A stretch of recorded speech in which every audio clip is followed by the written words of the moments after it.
नाही, का पडून आहेत, का पडू, एवढी तरी नागरिक करतो मॅडम, हे करतो ते करतो, ड्रायव्हर नाही, हे नाही, ते नाही. आता इकडे क्लास पण बोलवते, पण आणखी नाही आला नाही. टोटल किती येतात?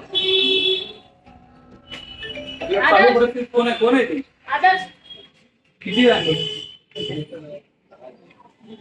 टोटल किती येतात? टोटल आपली 15. जास्त आहे. रेकॉर्डवर माहिती आहे? रेकॉर्ड आहे 15. 15 आहे. त्यातल्या 15 मध्ये किती चालू? आता सध्या 7 चालू आहे. 7 चालू. 7 चालू. तो रेकॉर्डच ना आदर्श म्हणून तो क्लास आहे ना, त्याच्याकडे तो येतच नाही आहे. असं म्हणल्यावर कसं? नाही, पण ही जी आहे बोलत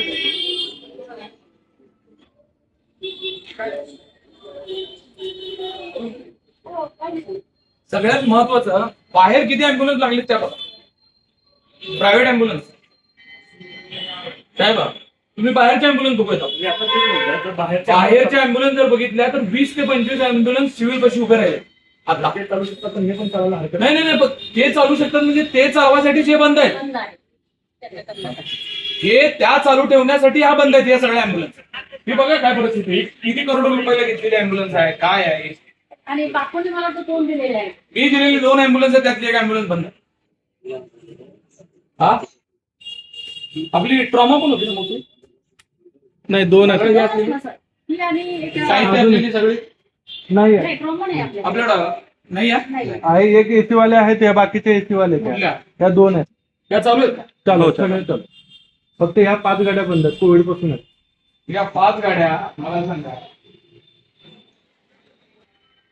चांगली कंडिशन आहे गाड्या? येस येस सर, चांगले आहे. हो का?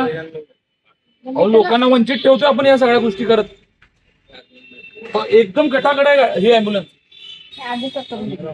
नाही पण ही पद्धतच नाही ना मॅडम. आपल्या करोडो रुपयाची प्रॉपर्टी आपण अशा पद्धतीने जर वायपट घालणार असाल तर कसं होणार कसं?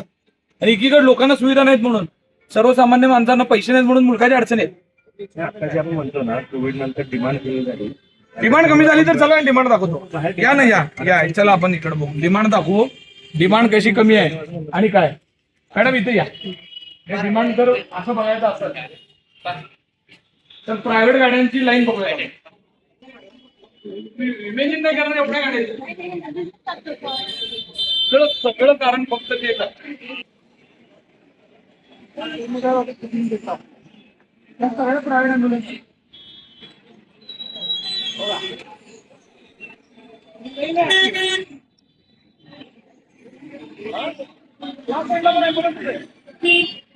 आणि ते चालू किती आहे असं नाही. आणि तो भाडं विचारा तुमचं काय बंद आहे. ज्या मी माझ्या निधीतनं सुद्धा 21-22च्या बजेट मधनं घेतलेले अँब्युलन्स आहेत, आमदार फंडातनं घेतलेले अँब्युलन्स आहेत, करोडो रुपयाचे अँब्युलन्स आहेत इथे बंद पडले. आणि त्याचे स्पेअर पार्ट ऐका, नाही पण त्याचे स्पेअर पार्ट पण चोरले गेलेत साहेब. स्पेअर पार्ट चोरले गेलेत. आता तुम्ही त्यावर काय कारवाई करणार? कोण आहे त्याला जबाबदार धरणार? आपल्या त्याच्या नाही गुन्हा दाखल झाला पाहिजे साहेब त्याच्यामध्ये. कारण ना मला सांगा, आरटीओ सांगते 15-15 वर्ष गाड्या चालवा, आपण 3 वर्षानंतर गाडीला रिटायर करून टाकली. आणि महापालिकेत तुम्ही बघितलं असेल समोरच्या साईडला प्रायव्हेट अँब्युलन्स मुलकाचे मोठ्या प्रमाणात आहेत. 30 अँब्युलन्स उभं राहिले प्रायव्हेट आता सिव्हिल हॉस्पिटलच्या समोर. लोकांना नाही तेवढे पैसे घेतले जातात आणि आपण सुविधा द्यायला कमी पडतो म्हणल्यावर कसं व्हायचं साहेब? नाही पण साहेब, हे प्रायव्हेट अँब्युलन्सला खत पाणी घालण्याकरता आपले अँब्युलन्स बंद आहेत का? हा महत्वाचा विषय. तुम्ही आता व्हिजिट करा, तुम्हाला लक्षात येईल महापालिकेच्या बाहेरच एवढ्या मोठ्या अँब्युलन्स उभे आहेत प्रायव्हेट हे घेणाऱ्या हॉस्पिटलच्या. 1 मिनिट, मॅडम आले तर तुम्ही त्यांचे आरोग्य अधिकारी मॅडम. हॅलो सर, हे 2020 आहेत नवीन. 21 मॅडम, 22ला आले नाही हातात. 22 अहो मी बजेट दिल्यावर 1 वर्षाने येत असते अँब्युलन्स. अँब्युलन्स का येत असते का? हो हो. बॅटरी वगैरे नाही आहे, आम्ही ते बघून पाहिलेले. हो सांगितलं.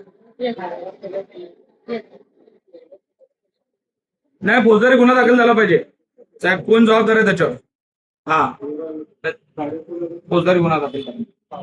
पण काय होईल, कुठं तरी आपल्या कुठं अशा काही गोष्टी आहेत त्याच्यावर काहीतरी थोडं तरी नियंत्रण आहे. केवळ तक्रार दिली पेपरवरती गुन्हा दाखल नाही. 5 लाखांमध्ये जास्त कमी करू देतो. एसी त्यांच्या कागद दिलं होतं. वापरली गेली काय हा? प्रत्येक गाडीला लॉक आहे म्हणजे लॉक हालचाल आणि मग साधारण आपलं रोज किती होते? कैलासवास वगैरे जाते. कैलासवास, ॲम्ब्युलन्स आणि बाकीचे इथे विदाउट पे. हो पण बाहेर एवढा चालते मग आपल्याला का चालत नाही मला आपल्या इथे ते चालतात, कैलासवास चालतो, ॲम्ब्युलन्स चालते. रोज किती कॉल होतात चालत? 10-15 कॉल दिवसात का? 10-15 कॉल, 10-15 गाड्या, 10-15 ड्रायव्हर आणि 10-15 कॉल. हे मॅडम प्रॅक्टिकली कसं कधी पण येऊ द्या, कधी पण येऊ द्या. 10-15 ड्रायव्हर असताना आपले मनपाचे किती ड्रायव्हर आहेत म्हणला तुम्ही? 6 आणि रोजंदारीचे घेतलेले 10-16 ड्रायव्हर आहेत. किती आहेत? ती 10 8 आणि हे गेले आता. एवढे ड्रायव्हर असतात किती कॉल होतात गेल्या महिन्यावर कालच्या दिवसात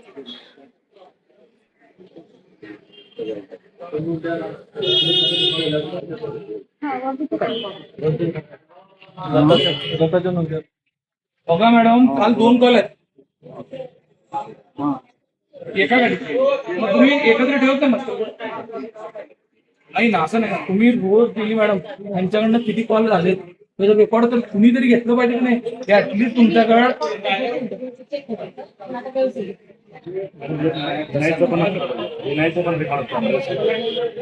फोन आला डिनाय केलं.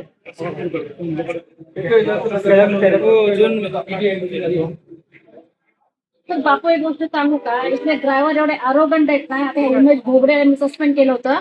नगरसेवक त्यांचे बशीला असून तिथे टिकले, त्यामुळे मी एका ड्रायव्हरला किती देणार? बघा काम महत्वाचं आहे. काम नाही तुम्ही कॉल करणार नसाल तर काहीच उपयोग नाही हो. आता मला सपोर्ट मिळाला ना.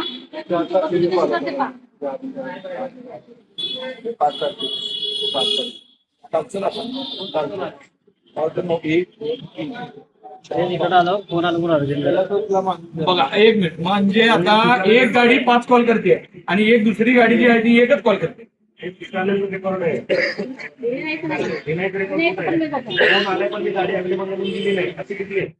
हे असेच जास्त होते म्हणूनच समोरच्याला बाहेर कॉल दिले जातात. हे कॉल देण्यासाठी जायचं फक्त इथे यायचं आणि दुसऱ्यांचं पुरवून देण्यासाठी काम करायचं. आपल्या पगारी झाल्या घट्ट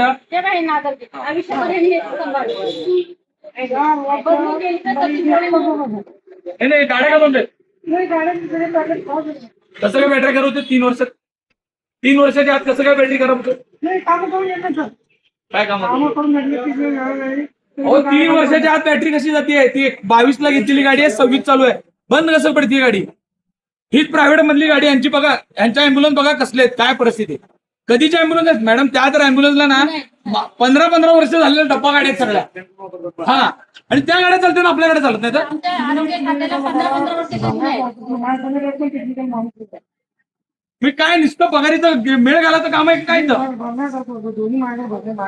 किती बरं नाही मॅडम काय नाही. मला एक ह्याच्यावर जर नाही विषय इथं हातात घेतला मॅडम तर नाही सुट्टी करणार. आम्ही उद्या फक्त इथं रिझल्ट नाही दिसला तर आंदोलन करणार तुम्हाला असं. सगळ्या गाड्या चालू पाहिजेत. आयुक्त साहेबांना मी आता बोललोय आयुक्त साहेबांनी जर नाही कारवाई केली मी महापालिकेसमोर इथं बसून हे आंदोलन. मला हे सगळ्या गाड्या मॅडम हेच किती दिवसात चालू करणार? 8 दिवसाच्या आत. तुम्ही आज त्या सगळ्या गाड्या गॅरेजला घेऊन जा. नसेल तुम्हाला जर तुम्हाला होत नसेल ना तिची व्हॅल्युएशन काढून ती विकून टाका. तुम्हाला जमणार नसेल तर भंगार करून ना तिचं वाटपुळ करण्यात काय अर्थ सांग. करोडो रुपये घातले त्याला आपण गाड्या घेण्याकरता नाही ना. 2-2 वर्ष तुम्ही हरवत नाही. टायर खराब बॅटरी चुरला गेली सामान चुरलं जाते कोण बघतंय? ड्रायव्हरला काम किती आहे याच्यात? कॉल किती आहेत? ड्रायव्हर कमी तर कॉल किती आहेत आपल्याला? कॉल जर बघितले तर एक गाडीचा 1 कॉल होत आहे. ड्रायव्हर 15 आहेत आणि 15 कॉल पण होत नाही दिवसभरात. कुठले? अरे पण रेकॉर्ड आहे ना. रेकॉर्ड ठेवा ना किती कॉल झाले त्याचे. हा काय मॅडम आहे ना विषय मोठा आहे. हा म्हणजे काय उपयोग नाही म्हणजे आपण एवढे पैसे घालून एवढ्या आमच्या पगारावर पैसे खर्च करून जर लोकांना सुविधा मिळणार सगळे नसेल, बशिल्याचे सगळे दारू पितात, काही पण गोंधळ मनमानी करतात. नाही तुम्ही, आमचं म्हणणं आहे इथं ही शिस्त लावा, गरीबाचे पैसे खायचे धंदे बंद झाले पाहिजे. सर्वसामान्य माणसं पिळवणूक आहे. बाहेर प्रायव्हेट अँब्युलन्स चालते तर शहरात आपल्या अँब्युलन्स चालत नाहीत का? कुठं चालते? कॉल बघा ना किती आहेत. गाड्या बंद असल्यावर कुठे घेऊन जाणार? आता बंद आहे. जे चालू दिसतंय चालू. आता बंद आहे. तुम्ही सांगाल ना आता ती मॅडम सांगते 5 वर्ष झालं गाडी, 4 वर्ष झालं बंद आहे म्हणून. की काम करून आणलं तरी बंद पडलं. बरं आहे. बरोबर, त्या जागेवर हल्ल्या तरी का काही उत्तर देऊ नका. नाही हे बरोबर नाही. हा विषय तुम्ही 2-4 दिवसात मॅडम स्ट्रीम लाईन लावा. फौजदारी केस करणार आहे हा, आणि मला सगळ्या बॅटऱ्या असतील, साहित्य असेल, जे काही इथलं चोरलं गेलंय गुन्हे दाखल झाले पाहिजे. हे बरोबर नाही. हे धरा आणि हे रेकॉर्ड तुम्ही ताब्यात घ्या आणि ह्याच्यातलं रेकॉर्ड तुम्ही तपासून घ्या. हे सगळं जुळतंय बघा. हे लय डेंजर आहे. यांनी काय व्हायला काय प्रूफ आहे? पावते वगैरे देता का मला? बाकी त्याला देतो ना त्याला रुग्णाला देतात. हे बघा एकदा थोडा चेक करून जुळवा, कुणाला तर जुळवा आणि याचा रोज एक कुणाला तर देत जा. चालू आहे काय लाईन मध्ये कोल्हापूर जिल्हा पूर्ण कुठली ॲम्ब्युलन्स नाही म्हणल्यावर हे काम पाहिजे. भरणं आहे केलेली मी जेव्हा नवीन जॉईन झाली तेव्हा. तर अँब्युलन्स या पडीक होत्या, मी सांगितलं इथं क्लासला की रिमूव्ह करा ह्या आणि पावले त्याचे काय पार्ट्स गेलेले आहेत वगैरे, परंतु हो नाही करत ह्या, तर माझं थोडंसं दुर्लक्ष झालंय, मी मान्य करते. परंतु आता जे पण आहे त्याचे जे बॅटरी किंवा जे पण पार्ट चोरीले गेले हे पूर्णतः जिम्मेदार मी त्याच ड्रायव्हरला घेते, ते इथं वर्किंग आहे. तर बाहेरच्या लोकांनी काही केलं नाहीये. त्यामुळे त्याची दुरुस्ती मी 8 दिवसात करून घेईल सर आणि व्यवस्थित रुग्णांना सेवा देण्याचा मी प्रयत्न करेन. बंद करण्याचं कारण काय? बंद हे ऍक्च्युली 2020 पासून बंद होत्या. जेव्हा नवीन अँब्युलन्स आले ना, ह्या जुन्या लोकांनी ड्रायव्हर लोकांनी जुन्या तशाच ठेवून दिल्या. तुमच्या माहिती सांगतो, या जुन्या नाहीये. ही गाडीच मी 2021 ला दिलेली आहे. ही 21-22 ला गाडी मिळाली आहे आणि ही 21-22 ची गाडी जर तुम्ही जुनी अँब्युलन्स म्हणत असाल तर कसं होणार मॅडम? त्या गाड्या बघा, त्याच्यावर तारखा बघा, त्याचं रजिस्ट्रेशन बघितलं तर या सगळ्या अँब्युलन्स नवीन आहेत. त्याच्यापेक्षा जुन्या काही तुमच्या चालू आहेत असं नाही आहे. मग हे सरळ बाहेर तुम्ही बघितलं असेल, सिव्हिल हॉस्पिटलला इतका मोठा रोड आहे, शहराचं मेन हॉस्पिटल आहे, सरकारी हॉस्पिटल आहे. ग्रामीण असेल, शहरी भागातले प्रत्येक लोक इथं आरोग्याची सुविधा घ्यायला येतात. बाहेर सगळ्या प्रायव्हेट अँब्युलन्स चालू असते, तर आपल्या स्वतःला महापालिकेच्या गाड्या चालवायला अडचण. त्या सरळ म्हणजे भ्रष्टाचार करण्याच्या दुसरा पवित्र आहे असं मी म्हणतो. तुम्ही बघितलं असेल, बॅटऱ्या चोरल्या गेल्यात, मूल्यवान वस्तू, गाडीचे स्पेअर पार्ट चोरले गेलेत. मग ह्याला कोण जबाबदार? आणि आता जर मॅडम तुम्ही म्हणत असाल की फक्त आम्ही ड्रायव्हरला जबाबदार करता, इथं माझं म्हणणं आहे की जे कुणी अधिकारी असतील त्यांच्यावर कारवाई झाली पाहिजे. ह्याच्या पगारीतने हे पैसे वसूल केले पाहिजे. कारण लोकांना एकीकडे तुम्ही बघितलं सुविधा देत नाही आणि इथं करोडो रुपयाची प्रॉपर्टी आहे. तसं जर बघितलं तर या सगळ्या गाड्यांची किमती पहिलं 30-30, 35-35 लाख रुपयाची एक अँब्युलन्स आहे आणि एवढ्या महाग गाड्या जर आणि बंद पडत असतील आणि पुन्हा आम्हाला महापालिका सांगत असते की प्रस्ताव द्या, नवीन गाड्या द्या, अशा पद्धतीने एकीकडे आपण खासगीकरण करतो. तुम्ही बघितलं स्लीपरच्या 1-1 कोटीच्या 2-2 कोटीच्या गाड्या खरेदी केल्या चाललेत आणि इकडं स्वतःच्या ज्या काय गाड्या आहेत त्या वापरल्या जात नाहीत. हे कुणाचं कशाचं धोतक आहे हे बघायची गरज आहे. तर 19 चालक आपल्याकडे याच्या आधी होते 2020 मध्ये, मात्र आपण ते कमी केले, 10 चालक आता केले. त्यामुळे चालक नसल्या कारणाने गाड्या बंद असतात बोललं जाते. चालकांच्या कधी चुकीच आहे. चालक जे आहेत आपले परमनंट बेसिसवरती फक्त 6 चालक आहेत आणि त्यानंतर हे आपण थर्ड पार्टीकडनं घेतो. त्यांचं पेमेंट रेग्युलर होत नाही, 4-4 महिन्याने 3 महिन्यानंतर होतं, त्याचा फॉलोअप आपण घेतो. ते 4 महिन्यात आता 2 महिन्यावर खातात. परंतु काही चालक जे आहेत थर्ड पार्टीचे ते मध्ये सोडून जातात, त्यांना दुसरीकडे चांगला जॉब मिळाला. सध्या आपल्याकडे इथे जे थर्ड पार्टीचे 8 चालक आहेत आणि परमनंट आहे ते 6 आहेत. आता 14 चालक आपल्याकडे, गाड्या आहेत 15. चालवत असल्या कारणानं नाही तर चालक तर आहेत माझ्याकडे. एकच कारण आहे की गाडी जुन्या होत्या नाही, जुन्या नाहीच आहे त्या. म्हणता येणार नाही त्याला. कारण लक्ष देत थोडंसं ही गाडी जुनी नाहीये. असं कारण आहे, इथं आरटीओनी गाडी जर 15-15 वर्ष चालवा असं सांगितलं असताना 3 वर्षाखालची गाडी जर जुनी वाढत असेल, इथं बघितलं असेल हे या गाडीची खरेदी कधीची आहे, हे कधीच्या बजेट मधली आहे? 21-22च्या, ही 20-21च्या, ही आली 22-23 ला गाडी. ही गाडी 22 ला जर मिळाली असेल आणि ही गाडी जर तुम्ही 3 वर्षानंतर जुनी गाडी म्हणत असाल तर हे काय? तुम्ही बघितलं असेल, आमदार फंडाचे घेतलेल्या गाड्या आहेत, वैयक्तिक नगरसेवकांनी आमच्यासारख्या दिलेल्या गाड्या आहेत. आम्ही आमचे वार्डातली कामं बाजूला ठेवून या गाड्या खरेदी केल्या. का तर लोकांच्या आरोग्याच्या सुविधा महत्वाच्या आहेत, रुग्णांची सोय व्हावी. नाही, हे कारण फक्त ड्रायव्हर नाहीत म्हणून फक्त नाही आहेत. त्याच्यामधला या गाडीचे स्पेअर पार्ट चोरणे हे सिटी बसच्या बाबतीत सुद्धा घडलं. सिटी बस अशाच पद्धतीनं बंद पाडल्या गेल्या आणि परत त्याच्यात खाजगीकरण करण्यासाठी ड्रायव्हर. पण आता तुम्ही बघितलं असेल सिटी बसची जी परिस्थिती आहे की त्याच्यात टायर चोरला जायचे, त्याच्यात बॅटऱ्या चोरल्या जायचे, स्पेअर पार्ट चोरले जायचे. तीच परिस्थिती आज महापालिकेच्या सगळ्या वाहनांची आहे. कोविड काळामध्ये कंटेनरमध्ये रुग्णालय सुरू केलं होतं, त्यात पण देखील साहित्य चोरलं गेलं. मात्र महापालिकेने कुठलाही गुन्हा दाखल केला नाही. त्याही प्रकरणामध्ये हेही साहित्य चोरलं. आता इथलंही गाडी साहित्य चोरलं.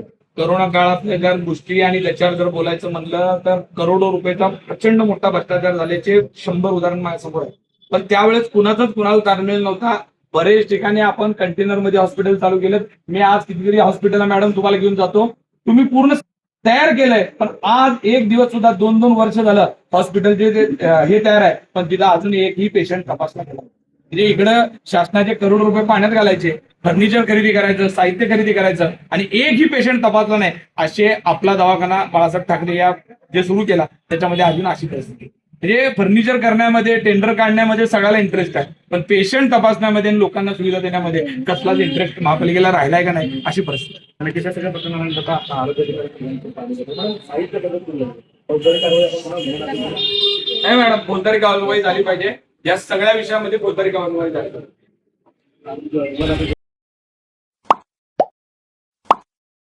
Like, subscribe, click on the bell.